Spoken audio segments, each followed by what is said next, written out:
Hello there guys, and welcome to a brand new thing here on my channel. Today I'm going to be sitting down and just basically talking about anything that I want to. Usually I do a podcast, but that sort of slipped off, and instead of doing a podcast, I'm just going to talk to the camera. You guys can let me know your opinions in the comments and things like that. And yeah, I'm just going to talk about random topics, anything that I'm interested in. I'm going to give my opinions and things like that. Maybe give you some guys information you probably didn't know. So yeah, let's jump into it. And today I've got a few different topics. First off though, I want to talk about Maymac. That's of course Floyd Mayweather fighting Conor McGregor. Recently there's been all the press conferences and things like that that went from like Las Vegas, Toronto, New York and London. And they did like, I think it was like 4 nights in a row where they just talk shit to each other on stage. In front of like thousands of people, and people going crazy for like buying tickets. I think it was like packed out every single time, which is pretty crazy just for a press conference. But obviously this thing is hyped up to the max right now, and it's going to be the biggest fight in history, absolutely no doubt. It's just perfect, the fact that you have Floyd, who is undefeated, considered probably the best defensive fighter ever in boxing, and could also be put a case forward for the best fighter of all time ever. He's 49-0. You can't deny that he's one of the greats, right? He's never lost a professional boxing match. And then you've got obviously Conor McGregor coming out of the UFC, the biggest star in UFC's history, I believe. He's pulling in record numbers when he fights. He's got the whole of Ireland behind him, and not just Ireland, also people from the UK and people from Europe are also backing him. And then people in America are also crazy for this dude, and they're like, finding the fucking great granddad wants fucking ate a potato, and that makes him Irish, so they're actually on Conor's side as well. So there's there's a lot of hype around Conor at this time, and they're meeting in this huge event. It's going to be a boxing match, and it's just absolutely massive. I'm sure you guys know a lot about it. So they've been doing the press conferences and talking shit to each other, things like that. It's been pretty funny if you've watched any of the clips. I haven't watched like all the press conferences all the way through because it's like an hour long thing, and I'm not going to sit and watch 4 hours of the same thing. So I watched the highlights and things like that, and the first night Conor had his pinstripe fuck you suit on. Then he came out in some crazy ass trousers and a mink coat the other day, and Floyd's still wearing his hoodie and his jeans or whatever, just looking cash. As far as like, people are always saying who's winning these press conferences, like you can win a press conference, who's winning the smack talk, and there's been talks of like Mayweather's getting under his skin, but I don't think he is. I think that's just the way that Conor is. He's always going to be aggressive. I don't think he's getting agitated by Floyd at all. I think, if anything, Floyd looks more agitated. He's stumbling across his words a lot more than Conor does. Conor's very, he knows what he's going to say. He knows, the things that are going to get people's laughs, whereas Floyd just sort of, I don't know, some things just like, he sort of stumbles across them and it doesn't come across the way he wanted it to, and some of the smack talk he's been doing isn't as great as Conor. So, I mean, if I was going to say who's been winning the press conferences like it matters, I would probably say Conor's won them. It doesn't matter. They're going to fight. Once August 26th comes around, there's going to be no talk of, well, at least Conor won the press conferences, or at least Floyd won the press conferences, anything like that. It's just going to be all about the fight. So, how do I think the fight's going to go down?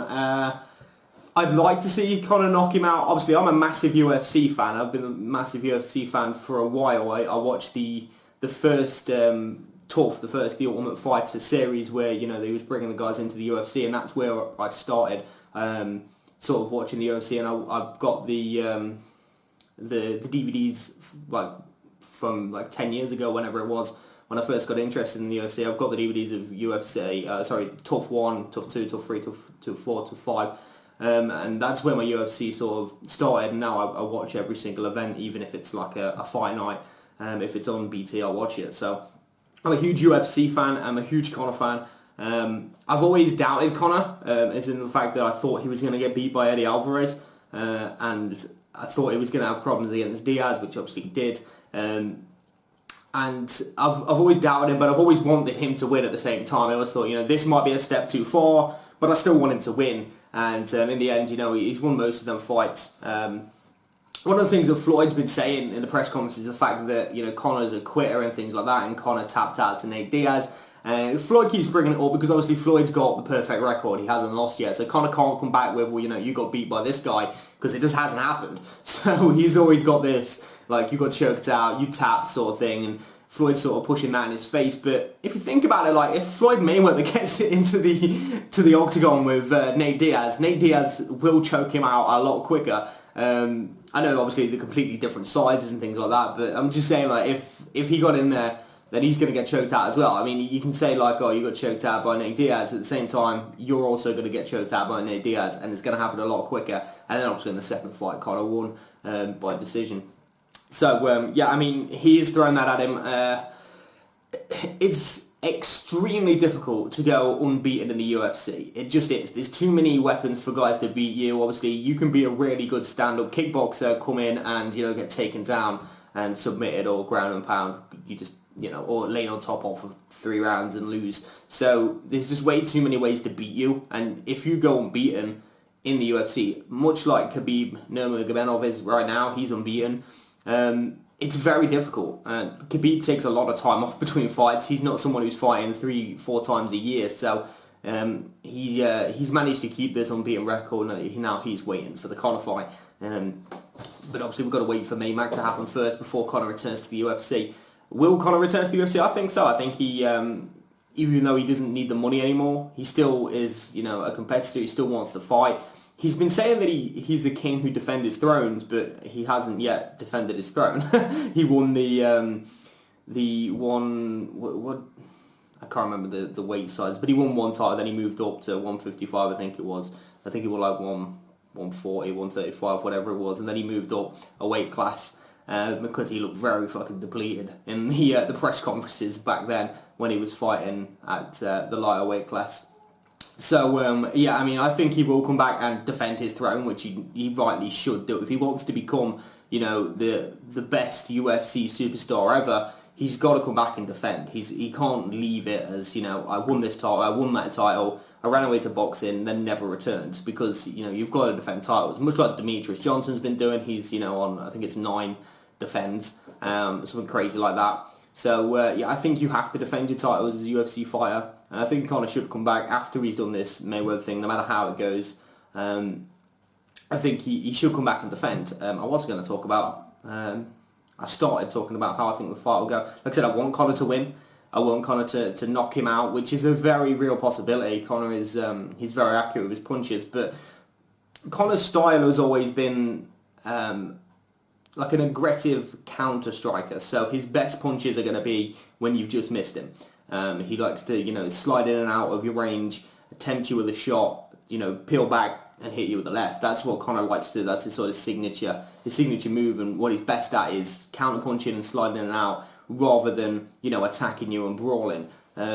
Where Floyd is also sort of a counter-puncher. He runs away a lot. He's very good defensively. He's hard to hit. He's always got his guard up, and he's not going to drop his hands later rounds and stuff like that for you to catch him. He's always moving. He's always getting out of the way, and he picks his shots well. And after an accumulation of punches, he might knock you down, but he's never going to one-punch you and bam, you're out. So I don't think Floyd will knock Conor out. I just don't see that happening. Conor's too big, and Floyd's not big enough to knock someone out, especially that size. So it's either going to go one or two ways. I think Floyd could the possibility of Floyd actually flooring him through body shots, which is something that could happen. Obviously, Floyd might target the body, and if he does, I think that's the best way of him being able to stop Conor, is if he, after, in the 8th round or something like that, he's going to have enough body shots to put him down, and then a few more, and then in the end, he's not just going to get back up, he's going to be too winded. So that's one way that Floyd could win, and obviously the other way is just to outpoint him for the whole 12 rounds and take the win there. But if anyone's going to knock anyone out, anyone going to knock anyone down with a headshot, I believe it will be Conor knocking Floyd down if he can catch him, which he will, because it's boxing. You are going to get punched. You can say Floyd's the best defensive fighter. It's not like he's never been hit. He does get hit during the fights, and Conor will hit him in the fight. It's inevitable. It's going to happen. So I think I would like I said, I'd like to see Conor knock him out, knock him down, and win the fight. I believe it probably will go the distance, and Floyd will probably win. That's probably what will happen. Floyd will just run away for rounds and keep him on the outside. Conor will be looking for the big shot, trying to knock him out. It's not going to happen. And Floyd will walk away the winner, keep that 50-0, retire at 50-0, and then put forward his I'm the greatest of all time application, I guess. And Conor will go back to fighting in the UFC and hopefully, fight a few more times and call it a day himself. He wants the trilogy against Nate Diaz, which would be great to see, but I think that's a risky thing for him to do. And he also wants to fight Khabib in Russia, which is going to be risky as well. Like we've said, Khabib's unbeaten. Khabib's very strong wrestling. And Conor's going to have trouble against a wrestler. He struggled against Chad Mendes, and I think he's going to struggle even more against possibly one of the best ground and pound fighters in a while. If you saw Khabib fight Michael Johnson, the way he took him down, laid on top of him and just absolutely destroyed him was unbelievable, and he could easily do that to Conor as well. Conor's okay on the ground, but I don't think he's ever going to compete with Khabib. So if he goes to Russia especially, it's going to sell a lot of pay-per-views, it's going to sell a lot of tickets over in Russia, but it'll be probably his most difficult test, even I think more tougher than fighting Floyd in boxing, would be trying to keep Khabib off him. Although Khabib has looked rocked before in fights, it's not like he's got a great chin. I think every fight starts standing up, so Conor could easily knock him out in 13 seconds as he did Jose Aldo. So I don't think it's definitely a loss if he fights Khabib, but it'll be difficult if Khabib gets a hold of him to survive that. So that's the UFC, that's Conor, that's the Mayweather fight, and like I said, I would like to see Conor win it, but I believe Floyd will probably win it. So if I was going to bet on it, I'll put Floyd by body shots. That's what I'd do, but that's just me. Next thing I want to talk about was Game of Thrones. Game of Thrones is coming out. Season 7 is upon us. It's literally I think it's starting. When this video comes out, it'll probably be that night, maybe, I don't know. So unfortunately for me, I can't watch it on my TV because I don't have Sky, which it's shown on in the UK. But I can try and find a stream somewhere or something like that. Someone will be showing it somewhere, so I can watch it. I always stay up to date with the catch-up on people do YouTube catch-ups, and I always watch them, so I like to stay up to date on them, but it means it kind of spoils it for me, although, you're sort of watching the episode through anyway, just in the best bits of the episode, but I then will watch it when it comes out on DVD. Me and my missus will buy the DVDs and sit down and watch the series in a few days. So that's what I'll do. But yeah, I mean, predictions for Season 7. There's two things left to happen. There's two things left to happen in the Game of Thrones. One is, of course, the winner of the Game of Thrones, who's going to be, the king or queen of Westeros, who's going to rule. And the other thing left to happen is, of course, the massive battle with the White Walkers and that thing. So there's two things left to happen. Which one will come first? Will it be the White Walkers this season, and then we end with next season being who's going to win the Game of Thrones, or will it be the battle for the Game of Thrones, and then next season be the huge battle of the White Walkers? I don't know which way it's going to be, but it's going to be great either way. I love Game of Thrones. One of my favourite series to watch. That and The Walking Dead, as far as TV series, are my two favourites. It's just the world's so big. There's that many different characters in Game of Thrones that you can fall in love with and hate and things like that. So everyone has their favourites, and it's just a great TV show. So for season 7, there's been the whole thing that Cersei's going to get killed by a brother, which was the prophecy of Maggie the Frog when she said that she would lose all of her children and then she would be killed by her own brother. And Cersei's always thought this is going to be Tyrion. She always thinks Tyrion's going to be the one that kills her, so that's why she's hated him her whole life, and she's tried to get rid of him, her whole life, ever since she found out about the prophecy. But then obviously a lot of people think it's going to be Jaime because, Jaime killed the Mad King because he was mad and he needed to get rid of him, and then he's had this name, the Kingslayer, ever since, and it was a dishonourable thing. He was the king's hand and he killed him.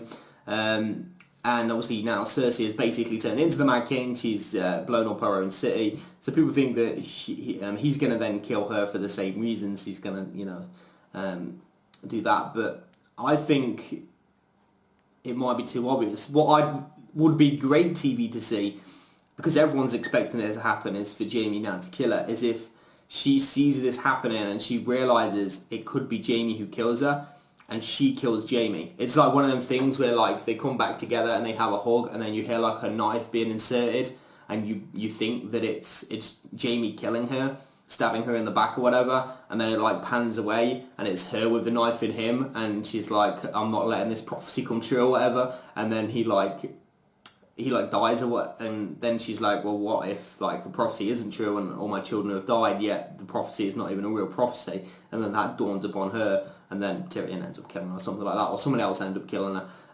That would just be like a huge plot twist. I think that would be an amazing thing to watch, is like the reaction of the world to see like Cersei kill Jaime, and everyone's been expecting Jaime to kill her, or at least like deep fans have. I guess casual fans don't really know or expect it to happen or anything like that. Casual fans could be a little bit less clued up on it, but no, I think that'd be a really weird and good twist to it, as if she kills Jaime instead, or she finds out that there's been this battle between I don't know if she knows where Tyrion is right now, but he's with Daenerys on the boats coming across, and maybe there's a battle with Daenerys and Euron on the ships, and she hears about this and she thinks that Tyrion's died, and then she realises, hold on, if Tyrion's dead, the prophecy then must mean that Jaime kills me, so then she kills Jaime. Something like that could happen, that could be the thing, because obviously she still has the prophecy. That's one of the main driving points of her character, is she knows this prophecy has been given, and she's trying to stop it, but she knows she can't. And that's why her children are dying, and she doesn't seem like overly like, you know, super depressed about shit, because she's been expecting it ever since Maggie the Frog told her, and ever since, you know, Joffrey died and things like that, and then her daughter died as well. So I think she's been expecting this, and then obviously Tommen died as well at the end. He jumped out the window, so she's now going to see this thing come into her head and knows that it's going to happen soon. So, yeah, I mean, it's going to be an interesting series. Like I said, I don't know what's going to happen this series. I don't know whether it's probably going to be a mix of both, of the fighting the White Walkers and the Game of the Throne, or whether it's just going to be one. So, but that's going to do it for this little podcast here. My dog's walking across the floor. Shut up. There we go. That's going to do it for this little podcast, this little video here on a couple of things that are happening. If there's anything you guys want me to talk about in the future, let me know, and I'll do my best to get a video out on it. But thanks for watching. Let me know your opinions on either of the topics I talked about today down in the comments below. Don't forget to drop a like on the video, and I'll see you guys in the next one very soon. Thanks for watching.